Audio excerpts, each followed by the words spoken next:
Greetings, everybody, and welcome to the Media Files. So, today we got ourselves a Blu-ray and 4K update. Yeah.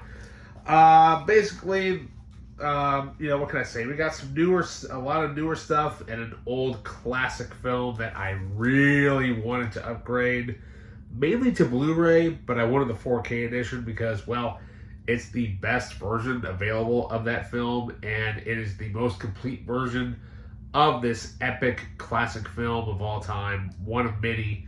So let's see what they are right here on the Media Files. All right, so you know what? We'll just go through. We'll leave the 4K till last. Yeah. All right. So basically, a lot of these titles, or a couple of these titles, are obviously newer titles, or that is a show that I've been wanting to see since I saw the first episode for free on YouTube. So, what show is that? Well, what can I say? It's based off of one of the absolute best games of all time, in my opinion, especially when it comes to crafting a good story. Now, sure, a lot of games have good stories behind them, but when this one comes to the emotional human complexity of what is going on in this story, they've made 2 games out of it. They've remastered them twice. They've redone them once. And what can I say? And also, not only that though, the lead guy who created the game in the first place helped get the show off the ground. Yeah. Of course, talking about the first season of The Last of Us. Yeah, we got this thing on Blu-ray finally, and I've been wanting to watch the rest of the series. Now, I have played the game, and for the most part, I know what is going on. But for some part of it, though, I do not know, because I've never actually completed The Last of Us ever since I had got it for the PS3. Yeah, let's just say that other games and others, obviously, loads of other games and other movies kind of ended up taking over that. But it's great that it has 4 discs and loaded with great bonus material. And what can I say? Pedro Pascal is awesome in this show. Absolutely awesome as Joel. What can I say? So we got 2 hours of bonus content, including 3 never-before-seen featurettes. Controllers down, adapting The Last of Us from levels to live action, and The Last of Us, Stranger Than Fiction. Yeah.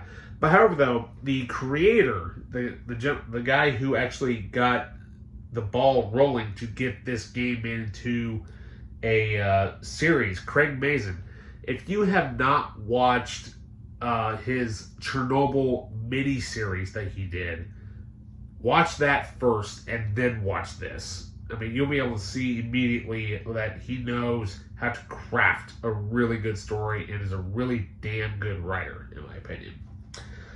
Alrighty, so then up next, we have here, basically the newest film from one of my favorite directors. Yes, I know a lot of people bash his movies, but you know what? I don't care. Mortal Kombat, in my opinion, we're talking the 95 version here, is probably the best video game adaptation from that era, bar none. Of course, I'm talking about Paul Anderson here. We have his latest film. We've got In the Lost Lands, of course, starring his wife, Mila Jovovich, and of course, Dave Bautista. Story by George R.R. Martin. So, yeah. I've not actually read the original short story at all. What can I say? I'm still watching House of the Dragon, and I'm loving it. So, what can we say? Looking forward to watching this. All right, and then up next, we've got here his latest movie, which I've been wanting to see in theaters, but it just kind of came and went. But that's kind of interesting that it's actually, upon looking at this now, it's actually written by Sylvester Stallone. I'm like, oh, interesting. Not starring Sylvester Stallone, but he wrote the script. So here we have Jason Statham in A Working Man. So yeah, sadly it doesn't seem like there's any bonus features on here at all. I just hate it when they put movies out like this and there's no bonus content. It's like, why? I mean, same thing goes for In the Lost Lands. No bonus content. All right, and so finally, the last movie that I managed to get. Actually, I got this on Amazon quite a while ago. Actually, it was on sale for like. Taking the plastic off here.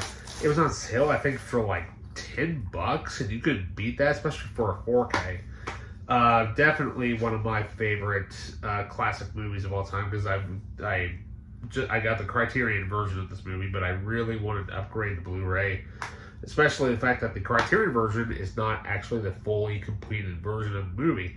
It's actually missing a few things. But of course, I'm talking about one of the best pieces of cinema history. If it wasn't for this movie, we wouldn't have other great Roman epics like Gladiator and a great series like Rome, or the TV version of this movie, the Stars version.